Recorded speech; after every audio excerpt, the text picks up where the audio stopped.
Hello everyone, কেমন আছেন সবাই? হোপফুলি সবাই ভালো আছেন। তো আজ চলে এলাম নতুন আরেকটি ভিডিও নিয়ে। আজকে আমি নুডলস রান্না করবো এবং সেই সঙ্গে গল্প করব। তো ইউরোপে যখন প্রথম আসবেন, আপনি রোডঘাট তেমন কিছুই চিনবেন না। তো সেই ক্ষেত্রে দুই একজন বাঙালির সঙ্গে যখন আপনার দেখা হবে, তখন আপনার অনেক আগ্রহ হবে তাদের সঙ্গে কথা বলার। কিন্তু প্রথমে তো কথা বলবেন কিছুক্ষণ, হাই হ্যালো করে নামটাম জিজ্ঞেস করা শেষে বাংলাদেশে কোথায় থাকে, গ্রামের বাড়ি কোথায়, এই সব কিছুই জিজ্ঞেস করা শেষে তখন আপনি যখন ইউরোপ সম্পর্কে তার কাছে কিছু জানতে চাইবেন, তখন সে হাদিস দেখাবে, ভাই ইউরোপে ওইটা আমার হ্যান আছে ত্যান আছে, নানান কিস্সা কাহিনী বলতে থাকবে। তারপরে যখন বলবেন যে ভাই এই জিনিসটা কিভাবে করব, আমি এই জিনিসটা ঠিক মতো বুঝতে পারছি না, তখন তো ভাই সে বললো ভাই আমি তো আসলে তেমন কিছুই জানি না। মানে সারাদিন রামায়ণ পড়া শেষে তারপরে বলে গিয়ে সীতাকার বাপ।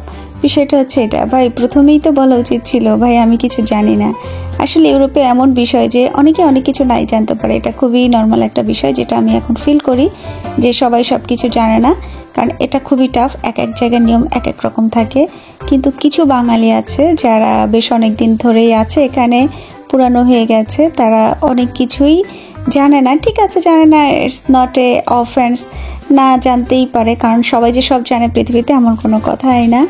কিন্তু তারা প্রথমে যে ভাবটা নিবে, ভাবটাই মনে হবে যে সে পুরো ইউরোপটাই হচ্ছে তার ভাজা ভাজা। আর ইউরোপে ম্যাক্সিমামই দেখা যায় এক একজন এক এক দেশ থেকে আসে, মানে 2-3টা দেশ ঘুরে টুরে তারপরে ইউরোপে এসে সেটেল হয়। তবে একটা কথা অবশ্যই বলতে হবে, যারা ইউরোপে এসে বসবাস করছে, যারা 2-3টা দেশ ঘুরে টুরে ইউরোপে এসে সেটেল হচ্ছে, তাদের মতো বুদ্ধিমান অ্যান্ড চালাক মানুষ আমি লাইফে দেখি নাই। ইভেন তাদের ওয়াইফগুলো এত বুদ্ধিমান, বাট এত বেশি চালাক, এত বেশি বুদ্ধি কোত্থেকে আসছে আল্লাহই জানে। আমার বিষয়টা আলাদা, আমি বিদেশ অনেক, মানে আমি 7-8টা দেশ ঘুরেছি, বাট আমি কখনো কোনো দেশে থাকিনি। এবং যারা অনেক দেশ ঘুরে টুরে অনেক দেশে থেকে টেকে ইউরোপে এসে সেটেল হয়, তারা কিন্তু অনেক বেশি চালাক এবং অনেক বেশি বুদ্ধিমান। আমি হচ্ছে একটু বোকাশোকা টাইপের, আমি ওই লেভেলে এখনো যেতে পারিনি, কারণ আমি সরাসরি বাংলাদেশ থেকে এসে ইউরোপে সেটেল হলাম। আমি সেটেল হওয়ার চেষ্টা করছি। তো ঘোরাফেরা হয়েছে, কখনো এইভাবে থাকা হয়নি। আর ঘুরতে গেলে যে কোনো দেশই অনেক ভালো লাগে, আর যখন থাকতে যাওয়া হয় তখন দেশগুলোর রিয়েলিটি চোখে পড়ে, তখন মনে হয় যে না, যে কোনো বিদেশ আসলে ঘোরার জন্যই অনেক বেশি ভালো, থাকার জন্য কিছুটা স্ট্রাগল করতে হয়। কারণ বাংলাদেশের লাইফ এবং ইউরোপের লাইফ টোটালি একেবারেই আকাশ পাতাল পার্থক্য।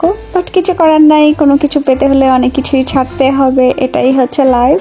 সো আমি গল্প করতে করতে ঝাল ঝাল নুডলস রান্না করে ফেলেছি। আর নুডলসের মধ্যে যে ক্যাপসিকামটা দিয়েছি, এটা কিন্তু আমার গাছের ক্যাপসিকাম। আমার বাসায় কিছুটা স্পেস আছে গাছ লাগানোর, ওখানে টুকটাক গাছ লাগাই। শত ব্যস্ততার মাঝেও গাছ লাগাতে খুব ভালো লাগে। আর নিজের গাছের যে কোনো ফল খেতে, সেটা খুব ছোটই হোক খুব সামান্য হোক, খুবই ভালো লাগে। তো নুডলসের মধ্যে আমি চিকেন টিকেন তেমন কিছুই দেইনি, শুধুমাত্র অনেকগুলো ডিম দিয়ে রান্না করেছি এবং সেই সাথে ক্যাপসিকাম দিয়েছি, পেঁয়াজ তো দিলামই। তবে বেশি ঝাল হয়ে যাবে দেখে আমি পুরো সসটা দেইনি, কারণ আমি এখানে প্রায় 3 প্যাকেট নুডলস রান্না করেছি, বাট সস দিয়েছি 1 প্যাকেট। যদি এক্সট্রা লাগে খাওয়ার সময় তখন উপরে দিয়ে নিব। সো এবার পরিবেশনের জন্য বেড়ে নিচ্ছি। এই ছিল আজকের আমার ভিডিও, আর আমার গল্প আপনাদের কাছে কেমন লেগেছে জানাবেন। ভালো থাকবেন সবাই, আল্লাহ হাফেজ।